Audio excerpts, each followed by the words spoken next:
Hello friends, আমি পায়েল সেন আর আপনারা দেখছেন পায়েল সেন ইউটিউব চ্যানেলটি। গত ক্লাসে আমি ডেফিনিট ইনডিফিনিট আর্টিকেল সম্পর্কে আপনাদের সঙ্গে আলোচনা করেছিলাম এবং প্রিপজিশনের সঙ্গে ডেফিনিট ইনডিফিনিট আর্টিকেলস যুক্ত হয়ে তার পরিবর্তিত রূপটি কিভাবে তৈরি হচ্ছে এবং তা কিভাবে কোনো শব্দের আগে ব্যবহার হচ্ছে সে সম্পর্কেও কিন্তু আলোচনা করেছি। এবং যে বিষয়টা আপনাদের কাছে অজানা নয়, ফ্রেঞ্চ ভাষায় কিন্তু একই গোত্রীয় বিভিন্ন শব্দের মধ্যে আমরা দেখি যে লিঙ্গ বিভাজন কিন্তু থাকে। সেটা হতে পারে কোনো ফল, জায়গা, স্থান, যাই বলুন না কেন। তো এখন আমি কিছু দেশের নাম সম্পর্কে আপনাদের সঙ্গে আলোচনা করব এবং এই বিষয়েও আমরা সেই একই জিনিস লক্ষ্য করব যে লিঙ্গ বিভেদে তার পার্থক্য রয়েছে, অর্থাৎ কিছু স্ত্রীলিঙ্গবাচক দেশ, কিছু পুংলিঙ্গবাচক দেশ, কিছু বহুবচনযুক্ত দেশ ফ্রেঞ্চ ভাষায় আছে। তো এই দেশগুলির আগে আমি কোন প্রিপজিশনটি ব্যবহার করব সেটিও কিন্তু আজকের আলোচ্য বিষয়। তো চলুন দেখে নিই কোন কোন দেশগুলিকে আমরা স্ত্রীলিঙ্গবাচক দেশ হিসেবে ধরব, কোন দেশগুলিকে পুংলিঙ্গবাচক দেশ হিসেবে ধরব, আবার কোন দেশগুলিকে আমরা বহুবচনযুক্ত দেশ হিসেবে ধরব এবং তার আগে কোন প্রিপজিশনটি ব্যবহার করব। চলুন দেখে নেওয়া যাক। প্রথমেই আমরা যে দেশগুলির নাম নিয়েছি সেগুলি হচ্ছে স্ত্রীলিঙ্গবাচক দেশ, অর্থাৎ ফ্রেঞ্চ ভাষায় এই দেশগুলিকে স্ত্রীলিঙ্গবাচক দেশ হিসেবে মান্যতা দেওয়া হয় এবং ইএন এই প্রিপজিশনটি এই স্ত্রীলিঙ্গবাচক দেশের আগে আমরা ব্যবহার করব। চলুন দেখে নিই কোন দেশগুলি স্ত্রীলিঙ্গবাচক দেশ। সুইস অর্থাৎ সুইজারল্যান্ড, ফ্রান্স অর্থাৎ ফ্রান্স, গ্রিস অর্থাৎ গ্রিস, স্পেন অর্থাৎ স্পেন, ইতালি অর্থাৎ ইতালি, আলমানিয়া অর্থাৎ জার্মানি, বেলজিক অর্থাৎ বেলজিয়াম, ইজিপ্ট অর্থাৎ মিশর, চীন অর্থাৎ চীন, আন্ধ্র অর্থাৎ ভারত। সুইস, ফ্রান্স, গ্রিস, স্পেন, ইতালি, আলমানিয়া, বেলজিক, ইজিপ্ট, চীন, আন্ধ্র। Switzerland, France, Greece, Spain, Italy, Germany, Belgium, মিশর, চীন, ভারত। এই দেশগুলিকে আমরা স্ত্রীলিঙ্গবাচক দেশ হিসেবে ফ্রেঞ্চ ভাষার ক্ষেত্রে জানব। একটু কঠিন তো লাগবেই, আশা করি লাগছেও। মনে হচ্ছে এতগুলো দেশের নাম মনে রাখা সত্যি একটু কষ্টকর, কিন্তু আশা করি চটজলদি এই কষ্ট বা চিন্তার বিষয়টি দূর করে ফেলতে পারবো। খুব ভালোভাবে লক্ষ্য করুন বন্ধুরা, আমি আগের ভিডিওতে অনেকবার বলেছি যে ফ্রেঞ্চ ভাষায় স্ত্রীলিঙ্গবাচক শব্দ চেনার একটি সহজ উপায় যে সেই শব্দটির বানানের একদম শেষ অক্ষরটি ই হয়ে থাকে, অর্থাৎ যে শব্দটি শেষে ই থাকে সেগুলো সাধারণত ফ্রেঞ্চ ভাষার ক্ষেত্রে স্ত্রীলিঙ্গবাচক শব্দ হয় অনেক ক্ষেত্রেই, তবে ব্যতিক্রম তো আছেই।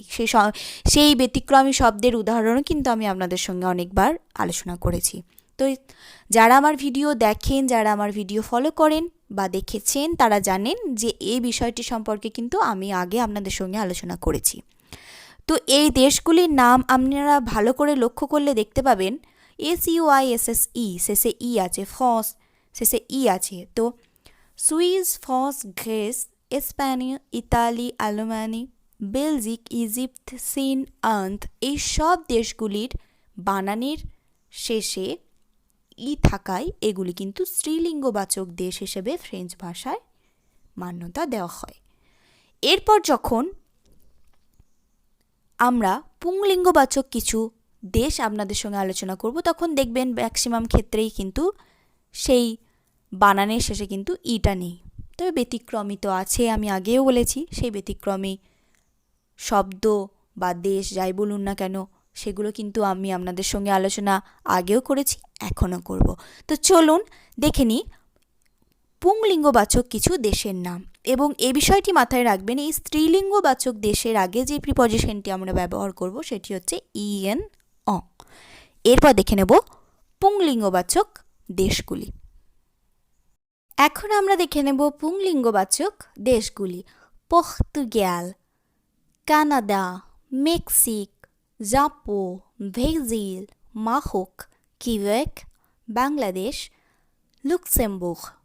পর্তুগাল অর্থাৎ পর্তুগাল, কানাডা, মেক্সিক মেক্সিকো, জাপো জাপান, ব্রাজিল অর্থাৎ ব্রাজিল, মারোক মরক্কো, কুইবেক বাংলাদেশ, লুক্সেমবার্গ। এই দেশগুলিকে ফরাসি ভাষার ক্ষেত্রে পুংলিঙ্গবাচক দেশ হিসেবে ধরা হয়।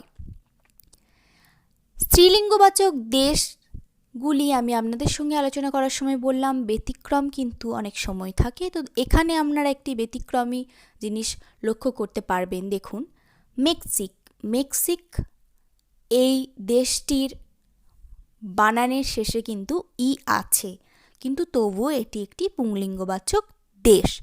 এটি একটি ব্যতিক্রমী বিষয় যেটি আপনাদের মাথায় রাখতে হবে। এছাড়া আরেকটি বিষয় আমি আপনাদের সঙ্গে আলোচনা করে ফেলি, সেটি হচ্ছে দেখবেন সাধারণত যে দেশগুলির শেষে ই থাকছে না সেগুলি অনেক ক্ষেত্রেই কিন্তু পুংলিঙ্গবাচক শব্দ। তো এটাও একটা মনে রাখার বিষয়। এরপর দেখে নিই আমরা ফ্রেঞ্চ ভাষায় বহু বচন হিসেবে কোন দেশগুলিকে আমরা জানব। চলুন দেখে নিই। কিন্তু তার আগে এই পুংলিঙ্গবাচক দেশগুলির আগে কোন প্রিপজিশনটি ব্যবহার করব সেটিও জেনে নেওয়া দরকার। এই পুংলিঙ্গবাচক দেশগুলির আগে আমরা এ ইউ ও এই প্রিপজিশনটি ব্যবহার করব। অর্থাৎ পুংলিঙ্গবাচক এই দেশগুলির আগে আমরা যে প্রিপজিশনটি ব্যবহার করব কোনো বাক্যে সেটি হচ্ছে এ ইউ ও। এটা কিন্তু অবশ্যই মাথায় রাখতে হবে। চলুন চলে যাই পরের অংশে। এ ইউ এক্স ও বানানের পার্থক্য থাকবে, শুধু উচ্চারণটা কিন্তু একই। এ ইউ এক্স, এতাজনি, পেইবা, ভ্যালেয়া, ফিলিপিন এই দেশগুলিকে ফ্রেঞ্চ ভাষায় বহুবচন দেশ হিসেবে ধরা হয়।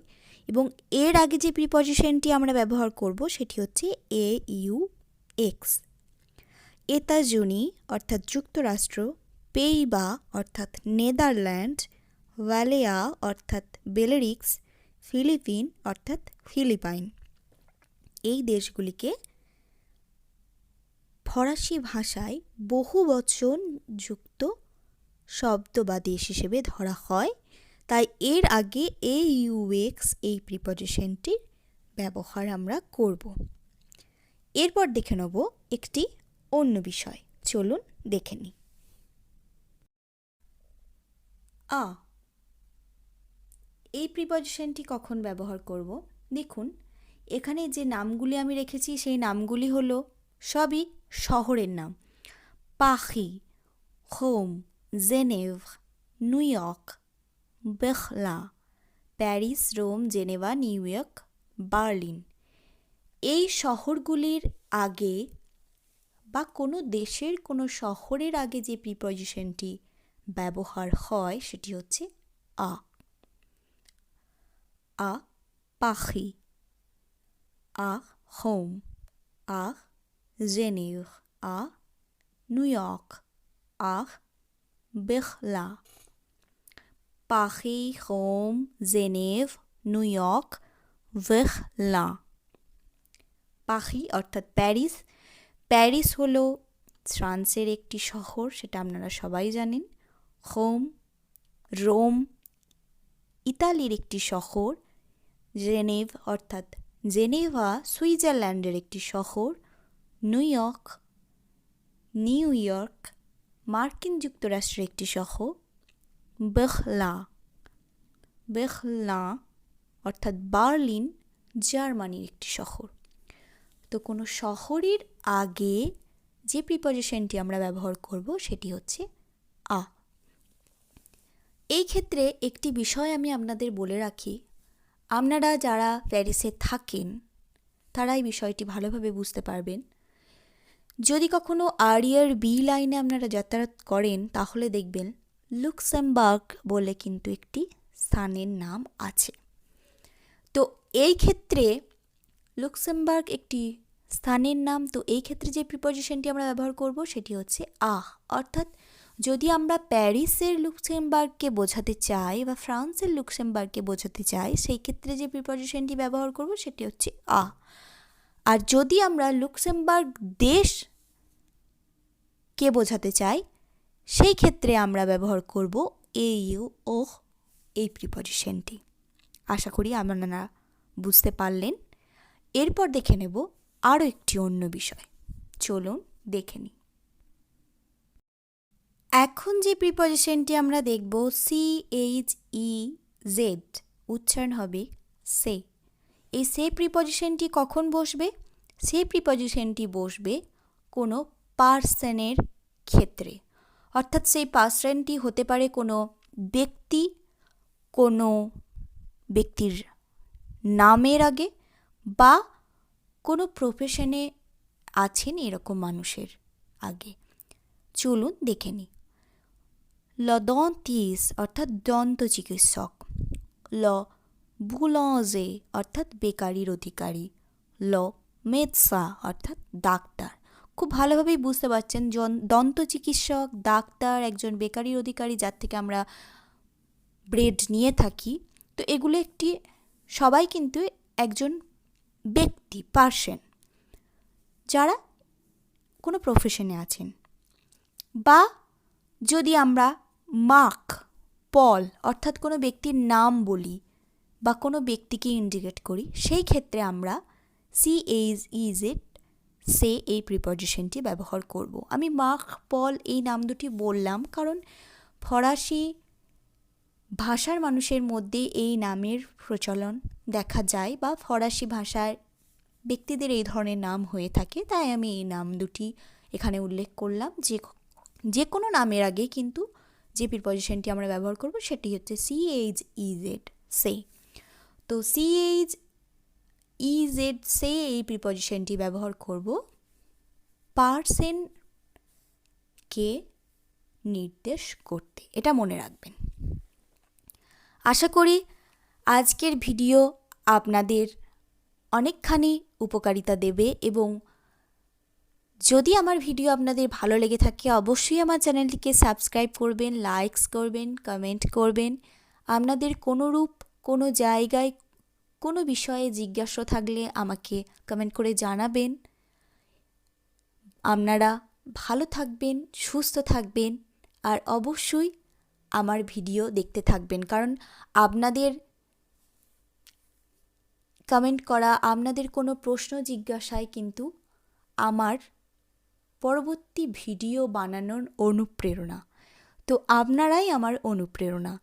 আপনাদের যদি আমার ভিডিও ভালো লেগে থাকে অবশ্যই আমার চ্যানেলটিকে সাবস্ক্রাইব করবেন। ভালো থাকবেন, সুস্থ থাকবেন। আজকের মতো টাটা।